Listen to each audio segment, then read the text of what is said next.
अब जरा हम लोग बात करते हैं कि वायरस क्या होता है, कितने तरीके के वायरस होते हैं और कोविड-19 के वायरस में ऐसा क्या खास था जिसके वजह से आज तक उसके ओरिजिन का पता नहीं लगाया जा सका है। वायरसेस वो छोटे छोटे जर्म्स होते हैं जिनके अंदर एक कैपेबिलिटी होती है कि वो किसी भी प्लांट, एनिमल या फिर ह्यूमन को कभी भी बीमार कर सकते हैं।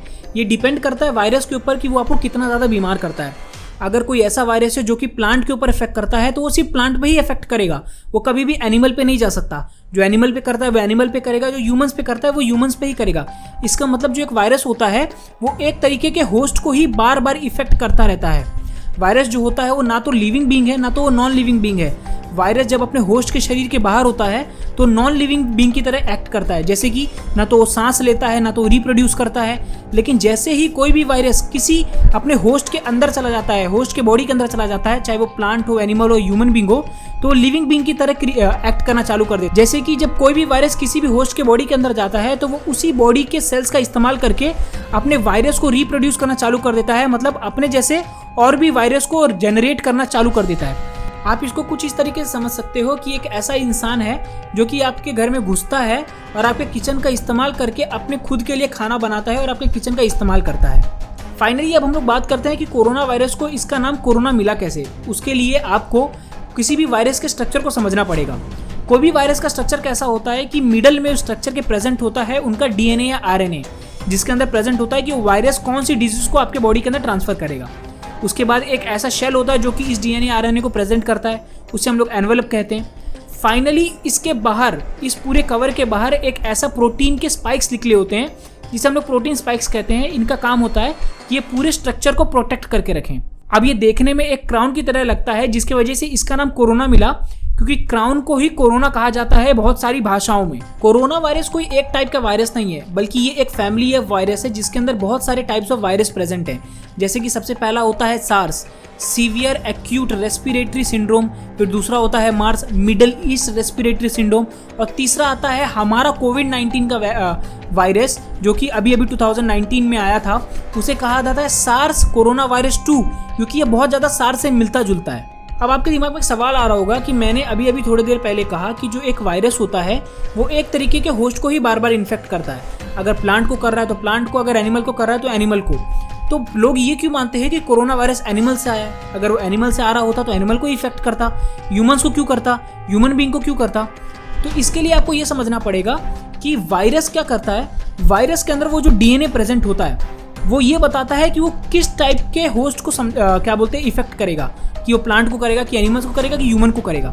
लेकिन अगर वो डीएनए को थोड़ा सा म्यूटेट कर दिया जाए, थोड़ा सा बदल दिया जाए, अब इसको एक एग्जांपल की मदद से समझिए कि एक इंसान है जिसे क्रिकेट खेलना नहीं आता, तो वो उस इंसान के पास जाएगा जिसे क्रिकेट खेलना आता है, और जब वो इंसान से वो कैपेबिलिटी सीख जाएगा क्रिकेट खेलने की, तब तो वो उस इंसान के अंदर वो कैपेबिलिटी आ गई ना कि अब वो क्रिकेट खेल सकता है। सेम वायरस भी है। वायरस अपने नॉर्मल फॉर्म में है, अगर जब तक उसके अंदर वो नॉर्मल डीएनए प्रेजेंट है तो वो एक ही होस्ट को इफेक्ट करेगा। लेकिन अगर वो कोई ऐसे स्पीशी के साथ कांटेक्ट में आ जाता है जिसके अंदर ये कैपेबिलिटी है कि वो ह्यूमंस को इफेक्ट कर सके, तो वो वायरस के अंदर भी वो कैपेबिलिटी आ जाएगी और फाइनली वायरस म्यूटेट हो जाएगा और वो दूसरे स्पीशीज को भी इफेक्ट करना चालू कर देगा। जैसे कि कोरोना वायरस के टाइम पे सार्स कोरोना वायरस 2 ने ह्यूमंस को इफेक्ट करना चालू कर दिया, ह्यूमंस को इन्फेक्ट करना चालू कर दिया। इसे हम लोग कहते हैं स्पिल ओवर साइंस की भाषा में। अब हम लोग जरा बात कर लेते हैं कि कॉन्स्पिरेसी थियरी कहती क्या है। ये कॉन्स्पिरेसी थियरी बहुत सारे एंगल से ओपन है। सबसे पहली चीज तो कॉन्स्पिरेसी थियरी ये कहती है कि ये वायरस को चाइनीज गवर्नमेंट ने बनाया है। अब इसको इंटेंशनली रिलीज किया या गलती से रिलीज हो गया ये हम नहीं जानते, लेकिन बनाया चाइनीज गवर्नमेंट ने। सेकंड चीज जो ये थियरी कहती है वो ये कहती है कि इस वायरस को 2 जगह बनाने के चांसेस हैं। सबसे पहला यूहान इंस्टीट्यूट ऑफ वायरोलॉजी, जो कि उस सी फूड मार्केट से सिर्फ 20 से 25 मिनट की दूरी पे है, और second Wuhan center of disease control, जो कि पूरे यूहान सेंटर का डिजीज कंट्रोल डिपार्टमेंट है। इन दोनों जगह में से कोई एक जगह से ये डिजीज रिलीज हुआ है, इस वायरस को रिलीज किया गया है, ये कहती है कॉन्स्पिरेसी थियरी। तो अब जरा हम लोग बात कर ले कि इस दुनिया में सबसे पहले इस थियरी को लाया कौन ये थियरी का निर्माता है। इस कॉन्स्पिरेसी थियरी की निकलने की शुरुआत हुई थी during the early days of 2020, जब लोगों को इस पेंडेमिक के बारे में समझ ही आ रहा था। तब 2 वेबसाइट थे, 4chan और इन्फोवर्स, जब इन्होंने इस कॉन्स्पिरेसी थियरी को अपने वेबसाइट पे लिस्ट किया था। लेकिन वो टाइम इन दोनों वेबसाइट को कोई बहुत ज्यादा अटेंशन नहीं मिला लोगों से। लेकिन फाइनली जब ग्रेट इंडिया और रेड स्टेट वॉच, ये दोनों वेबसाइट ने इस थियरी को रीपब्लिश किया अपने यहाँ पे, तब इस थियरी को थोड़ा अटेंशन मिलना चालू हो गया लोगों से। लेकिन फाइनली इस थियोरी को अटेंशन मिलना तब चालू हुआ जब यूएस प्रेसिडेंट डोनाल्ड ट्रंप ने चाइना की गवर्नमेंट को क्रिटिसाइज करते हुए ये कहा कि ये जो वायरस है ये चाइना का एक बायोलॉजिकल वेपन है जो कि चाइना ने हमारे खिलाफ इस्तेमाल किया है। डोनाल्ड ट्रंप ने यह भी कहा कि उनके पास ऐसे प्रूफ हैं जो कि ये साबित कर सकते हैं कि ये एक बायोलॉजिकल वेपन है जो चाइनीज ने अपने इंस्टीट्यूट ऑफ वुहान वायरोलॉजी में डेवलप किया है, लेकिन इस एविडेंस को वो रिलीज नहीं कर सकते क्योंकि इनकी परमिशन उन्हें नहीं मिली है अपने ऑफिसर्स के द्वारा। वहीं पे दूसरी तरफ कुछ लोग ऐसे भी हैं जो ये मानते हैं कि डोनाल्ड ट्रंप ने ये सारी चीजें आके चाइना के बारे में इसलिए कह दी क्योंकि उस टाइम पे डोनाल्ड ट्रंप पूरी तरीके से नाकामयाब थे अपनी सिचुएशन को संभालने के लिए, क्योंकि यूएसए सबसे बड़ी ऐसी कंट्री थी जो कि सबसे ज्यादा इफेक्ट हुई थी कोरोना की वजह से। लगभग 11 लाख लोग मारे गए थे और सबसे ज्यादा इफेक्ट अगर किसी के जीडीपी पे पड़ा था तो वो थी यूएसए। तो इस चीज को कंट्रोल ना करवाने की वजह से डोनाल्ड ट्रंप ने अपना सारा का सारा ब्लेम चाइना की गवर्नमेंट के ऊपर उठा के डाल दिया, चाइनीज के ऊपर डाल दिया कि किस तरीके से चाइना ने इस बायोलॉजिकल वेपन का इस्तेमाल यूएसए के खिलाफ किया है। अब देखिए ये सारी चीज़ें तो चलती रहती हैं कि कोई भी इंसान कुछ भी बोल देता है, उसके कॉन्ट्राडिक्टरी में कोई इंसान कुछ ना कुछ तो बोलता ही है। लेकिन अब हम लोग बात करते हैं क्लेम्स और एविडेंस की जो कि सचमुच प्रेजेंट है, जो इस थियोरी को और भी मजबूत बनाते हैं। द वॉल स्ट्रीट जर्नल ने एक रिपोर्ट पब्लिश की जिसमें उन्होंने बताया कि 3 ऐसे रिसर्चर्स हैं जो कि वुहान के लेबोरेटरी में काम कर रहे थे और वो लोग भी कोविड-19 से इन्फेक्टेड हो गए थे, लेकिन वो दिसंबर के बाद इन्फेक्ट नहीं हुए थे बल्कि वो नवंबर 2019 में ही इन्फेक्टेड हो गए थे। तब सवाल ये उठता है कि अगर सारे की सारी कहानी की शुरुआत दिसंबर में होती है तो नवंबर में सारे के सारे लोग कैसे इन्फेक्टेड हो सकते हैं कोविड-19 से। तो सेकंड सबसे बड़ा एविडेंस ये आता है कि यूएसए के एनर्जी डिपार्टमेंट और एफबीआई ने जब इस वायरस के ओरिजिन के बारे में इन्वेस्टिगेशन की तो उन लोग ये फाइनल कंक्लूजन पे पहुंचे कि ये वायरस का लैब में बनने के हाईली चांसेस हैं और ये हो सकता है कि चाइनीज ने इसको लेबोरेटरी में डेवलप करके लोगों के ऊपर छोड़ा हो। वो लोग इस चीज पे मानते हैं, यहाँ तक कि एफबीआई के जो चीफ हैं क्रिस्टोफर रे, उन्होंने आके पब्लिकली ये माना है कि वो ये मानते हैं कि इस वायरस का ओरिजिन चाइना की लेबोरेटरी ही है। थर्ड और सबसे इंपॉर्टेंट एविडेंस ये माना जाता है कि ये जो वुहान इंस्टीट्यूट ऑफ लेबोरेटरी है जहाँ पे सब लोग ये मानते हैं कि यहीं पे ये वायरस बनाया गया है, वहाँ पे लगभग 10 सालों से चाइनीज गवर्नमेंट बैठ के कोरोना वायरस के ऊपर रिसर्च कर रही थी और हमारा कोरोना वायरस जो है कोविड-19 का उसकी ओरिजिन भी लगभग बैठ ही मनाया जाता है। तो ये बहुत सारा चांसेस है कि ये वहीं पे बनाया गया हो और लोगों के ऊपर रिलीज कर दिया हो या फिर गलती से रिलीज हो गया हो। 2019 में जब ये वायरस रिलीज हुआ था तब हमारे इंडियन इंस्टीट्यूट का एक साइंटिस्ट ने इनके ऊपर रिसर्च करके ये बताया था कि इस वायरस के अंदर जो प्रोटीन्स प्रेजेंट हैं ये नॉर्मली नेचर में नहीं पाए जाते हैं। तो हाईली चांसेस है कि किसी ने आर्टिफिशियली इसको इस वायरस के अंदर इंजेक्ट किया है। इसका मतलब कि देयर आर हाई चांसेस कि इस वायरस को लेबोरेटरी में मॉडिफाई किया गया है ताकि ये और भी डेडली हो जाए और ह्यूमंस के लिए और भी ज्यादा इन्फेक्शियस हो जाए। इस रिपोर्ट की वजह से भी एक बहुत बड़ा शक पैदा हो जाता है कि ये सचमुच वायरस को लेबोरेटरी में बनाया गया है या नहीं। और फिफ्थ और सबसे बड़ा क्वेश्चन जो कि लोगों के दिमाग में आता है वो ये है कि चाइना अगर इतना ज़्यादा ईमानदार था WHO के लिए तो उसने WHO को ये सारी बातें पहले क्यों नहीं बताई, 31 दिसंबर 2019 को क्यों बताई जब ये पूरी कहानी को लगभग 1 महीना बीत चुका था। ये सारी चीज़ों की वजह से लोगों का और भी ज़्यादा भरोसा बढ़ जाता है इसी लैब लीक थियोरी के बारे में कि पक्का चाइना ने इसको डेवलप किया है और इंटेंशनली पूरी दुनिया के ऊपर फैलाया है। देखिए ऐसे तो बहुत सारे कॉन्स्पिरेसी थियोरीज है जो कि कोविड-19 के रिगार्डिंग इस दुनिया में फैल रही हैं। कुछ मानते हैं कि कोरोना वायरस को एलियंस ने छोड़ा था, कुछ मानते ही नहीं है कि कोरोना वायरस सचमुच था भी कि नहीं था। ऐसे बहुत सारे कॉन्स्पिरेसी थियोरीज हमारे वर्ल्ड में फ्लोट करते रहते हैं। इनके पीछे सबसे बड़ा रीजन ये आता है ह्यूमन माइंडसेट।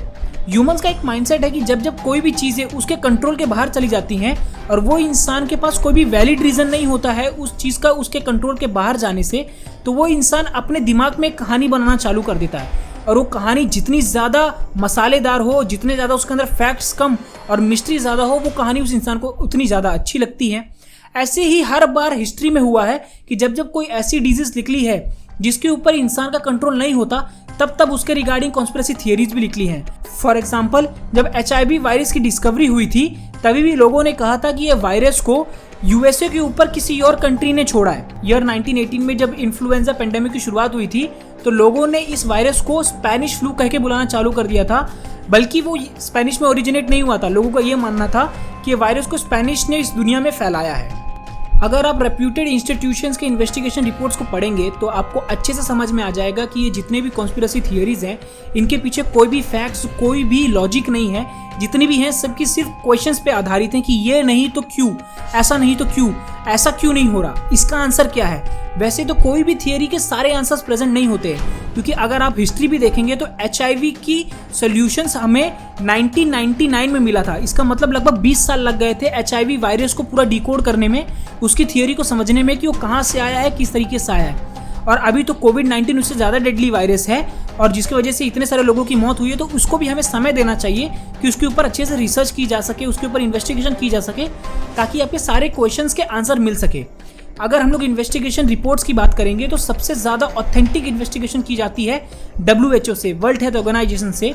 2021 में जब 12 दिनों के लिए वर्ल्ड हेल्थ ऑर्गेनाइजेशन ने अपने इन्वेस्टिगेशन टीम को यूहान सिटी में भेजा गया था, तो वहां पे 12 दिन की इन्वेस्टिगेशन करने के बाद वो जो रिपोर्ट पब्लिश हुई थी उसमें साफ मेंशन था कि ये बहुत कम चांसेस है कि इस वायरस को लेबोरेटरी में बनाया गया है, बल्कि इसका कोई नेचुरल ओरिजिन ही हो सकता है, ये कहना था उस पहले रिपोर्ट का। लेकिन लोगों ने ये कहते हुए इस रिपोर्ट को क्रिटिसाइज किया कि रिपोर्ट बहुत ही ज़्यादा छोटी है और 12 दिन के अंदर इन्वेस्टिगेशन कैसे हो सकती है। तब वर्ल्ड हेल्थ ऑर्गेनाइजेशन ने सेकंड बार इन्वेस्टिगेशन को अपना रन किया, जिसमें उन्होंने पूरी तरीके से डिटेल एनालिसिस करने के बाद अपनी रिपोर्ट पब्लिश की, जिसमें उन्होंने सेम चीज़ कही कि इस रिपोर्ट के हिसाब से भी कोई भी ऐसे चांसेस नहीं है कि इस वायरस को लेबोरेटरी में डेवलप किया जा सके। और थर्ड एंड फाइनल एविडेंस जो मैं आपके सामने रखता हूँ, जो कि ये है कि द लैटिन जर्नल, जो कि एक ऑथेंटिक वेबसाइट है जहाँ पे बहुत सारे साइंटिस्ट अपने रिसर्च पेपर्स को पब्लिश करते हैं, उस वेबसाइट में एक लेटर पब्लिश हुआ जिसमें नंबर ऑफ साइंटिस्ट ने ये क्लेम किया कि जो वायरस है ये पूरी तरीके से नेचर से आया है और इसमें 0% चांसेस है कि इसको लेबोरेटरी में बनाया गया है। ये जितने भी साइंटिस्ट हैं इन्होंने अपनी ये बात को साफ रखा है कि कोई भी चांसेस नहीं है कि इसको लेबोरेटरी में म्यूटेट किया गया है, ये पूरी तरीके से नेचर से आया है। और ये सारे के सारे साइंटिस्ट इस थियरी के खिलाफ हैं कि ये लैब में बनाया गया है। यहाँ तक कि CDC डिजीज कंट्रोल डिपार्टमेंट ने भी अपनी एक रिसर्च रिपोर्ट पब्लिश की, जिसमें उन्होंने बताया कि उनके इन्वेस्टिगेशन के दौरान भी उनको ये समझ में आया कि ये सारा का सारा जो भी है ये पूरा ओरिजिन यूहान के उसी सी फूड से रिलेटेड है जहाँ पे एनिमल के मीट और फ्लैश को बेचा जाता है। इसका कोई भी लेना देना वहाँ के लेबोरेटरी या फिर वहाँ के क्या बोलते हैं इस लैब लीक थियरी से नहीं है। ये सारे के सारे साइंटिस्ट ने मिलकर उन सारे क्वेश्चंस के जवाब देने की कोशिश की है, जिसकी वजह से ये थियरी को इतना ज़्यादा बूम मिल रहा है। सबसे पहला सवाल ये था कि वो सारे के सारे रिसर्चर्स बीमार कैसे हुए जब वो टाइम पे कोविड-19 आया ही नहीं था।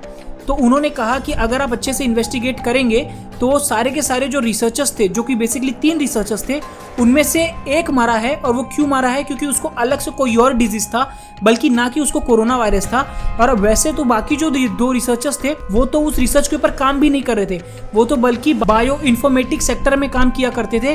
वो लोग तो वायरस के ऊपर रिसर्च करते ही नहीं थे। प्लस ये तीनों साइंटिस्ट जो भी एडमिट हुए थे नवंबर में, उनमें से कोई भी कोविड-19 की वजह से एडमिट नहीं हुआ था, बल्कि इन सब लोगों को कुछ अलग अलग बीमारी थी जिनकी वजह से ये सारे के सारे एडमिट हुए थे। और सेकंड जो इनका सवाल था कि वुहान इंस्टीट्यूट ऑफ वायरोलॉजी में इतने समय तक वहाँ पे बैठ के कोरोना वायरस पे रिसर्च चल रही थी, तो वहाँ से शायद लीक हुआ हो। तो उनके कॉन्ट्राडिक्टरी में साइंटिस्ट ने इस क्वेश्चन का जवाब ये दिया है कि वहाँ पे डेकेड्स तक बैट्स के कोरोना वायरस के ऊपर रिसर्च चल रही थी और आज तक वो वहाँ के वायरस कभी भी लीक नहीं हुए।